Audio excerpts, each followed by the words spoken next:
Hello everyone! Magandang araw sa inyong lahat. Welcome back sa aming YouTube channel, Farm TV Realty Lopez. This is Luis, one of your site locators today. At ngayong araw ay nandito tayo sa bayan ng Mulanay, Quezon. Ngayon po ay may sasay tayong property na may sukat or lawak na 36 hectares o hektarya. As you can see sa video natin is hindi pa talaga cemented yung kalsada. Although this is a barangay road already. And yung property is magsisimula dun sa papasok ng barangay road. And meron siyang frontage na around 300 meters. So mula doon, papunta pa doon ang frontage ng property. Ayan. Okay, so itong property natin is mga nasa 23 kilometers ang layo from the town proper of Mulanay. And ang layo niya naman sa town proper ng San Francisco, Quezon is around 15 kilometers. So, yes, you heard it right. Mas malapit siya sa town proper ng San Francisco. Pero it's still part of Mulanay, Quezon. Okay, so ang niyog dito or ang puno ng niyog is around 5,000 na puno. Okay. So, try nating libutin yung property. Again, itong part lang na to yung property at itong part hindi nakasama. So, itong part lang ng property.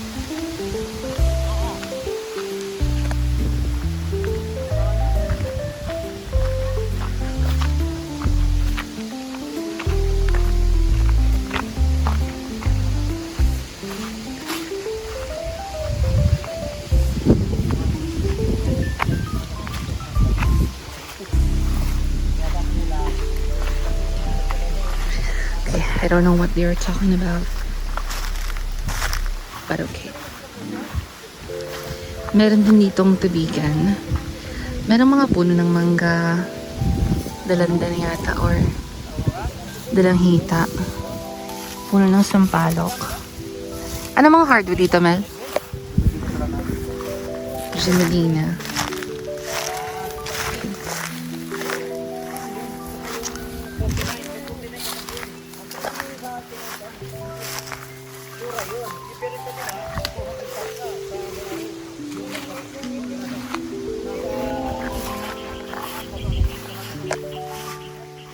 May tubigan to, di ba?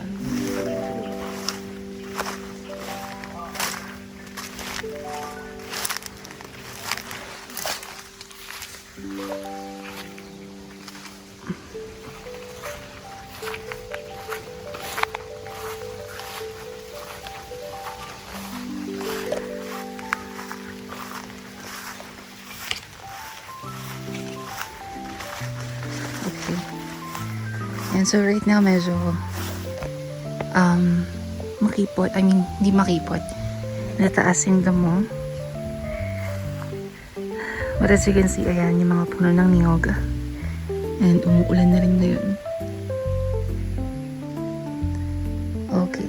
Siguro sakop pa yung gandun, no? Malaki eh. 36 hectares. Ayun, so naon natin pinutahan kanina yung 30 hectares. Nabanggit ko naman na parang kabilang bundok to yung sakop nun.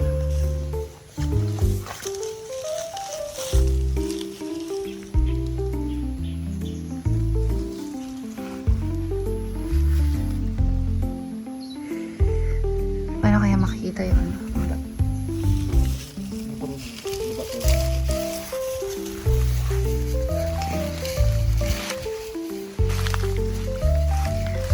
Okay, so yung sukat ng property is parang pa-triangle siya. Parang paganyan. Ito yung yung pinaka-start. Then para siyang pa-triangle. Basta try to imagine na lang. Meron din daw tubigan dito, so maybe try nating tingnan yung tubigan. Okay, so yan, lumabas tayo sa mga property na pinanggalingan natin kanina doon.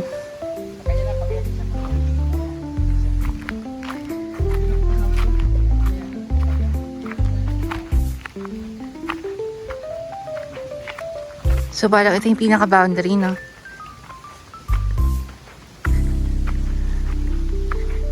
Ito yung pinaka-boundary.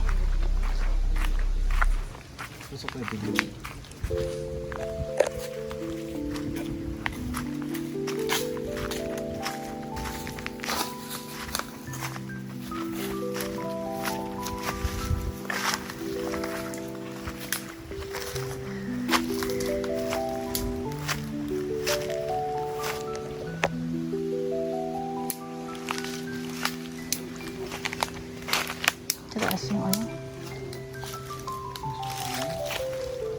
Ouch. Ang tarik pala dito. Mm.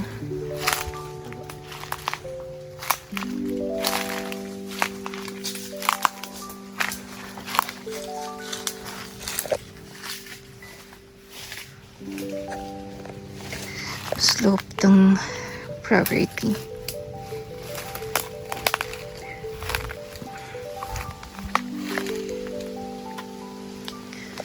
Medyo mahirap din tingnan dito sa part na to. Try natin sa kabila.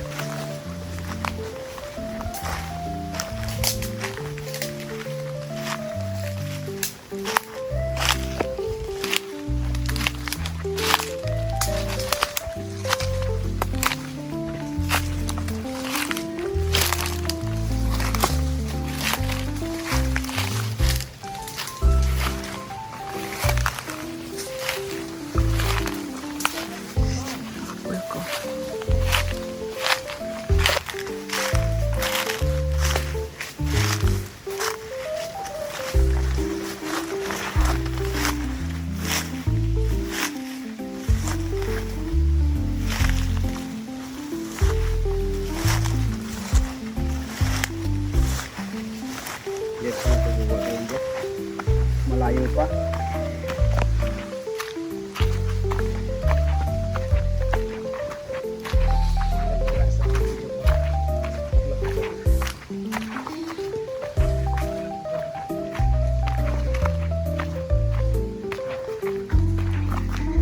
Ito medyo malinis sa part na to.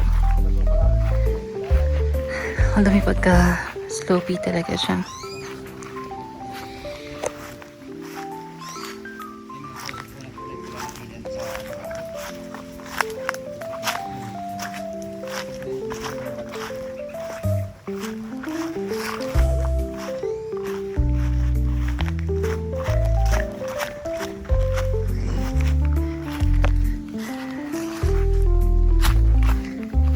So, malawak yung property natin na 36 hectares. So, hindi na namin kayang like libutin. But, as you can see, ayan. Ayan mga yan ay part pa rin ng property or sakop pa rin ng property.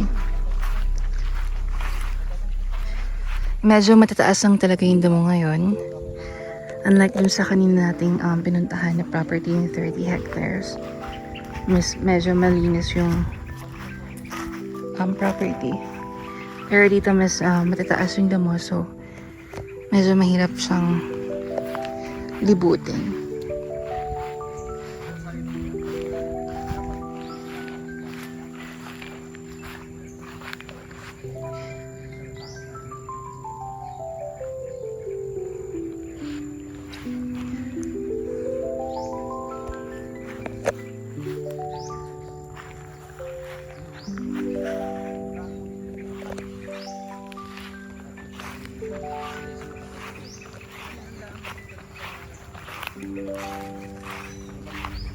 Yan, diba? Kita nyo naman medyo matataas talaga yung damo sa ngayon. Kaya hindi masyadong makita yung mga part na nandun.